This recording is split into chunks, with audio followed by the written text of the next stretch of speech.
Well, thank you so much for joining me. It's an absolute pleasure to have you here.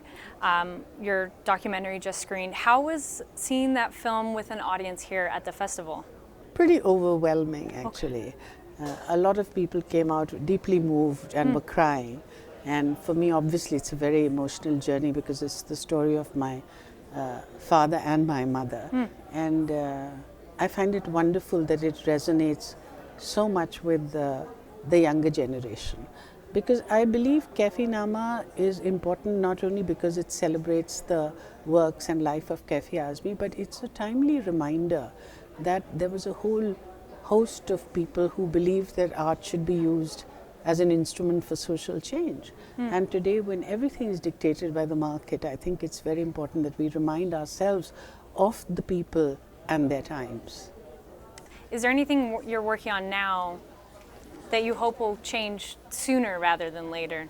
Well, for me, it really was like a mantra that I received from my father, because he said, when you're working for change, you should build into that expectation the possibility that that change might not occur within your lifetime, and yet you must have the belief that if you carry on working with sincerity and dedication, that will happen even after it's gone.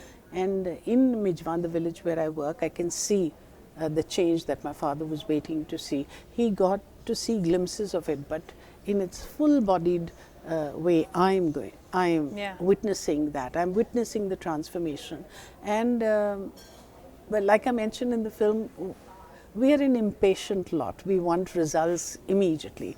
But when you're talking about transformation of mindsets in a society which has been patriarchal for years, to expect that there'll be a McKinsey kind of solution to it is just not it.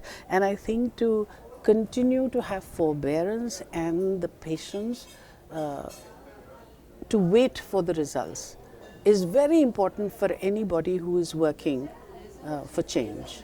Are there any particular stories you think that still should be told? I've just done a short film called Sheer Kurma, which is about a mother who finally has to come to terms with the fact that her daughter is lesbian and is married to a woman.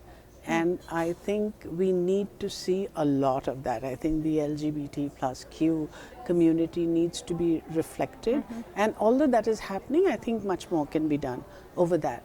Then I also feel that we must make political films. I'm not saying everybody must make political films, but if you feel strongly about it, you should be able to make it. But I think people worry about it being too controversial and so maybe not reaching the market. So you have to find different avenues, and this is where I feel that the web space which is opening up gives you that freedom. Absolutely.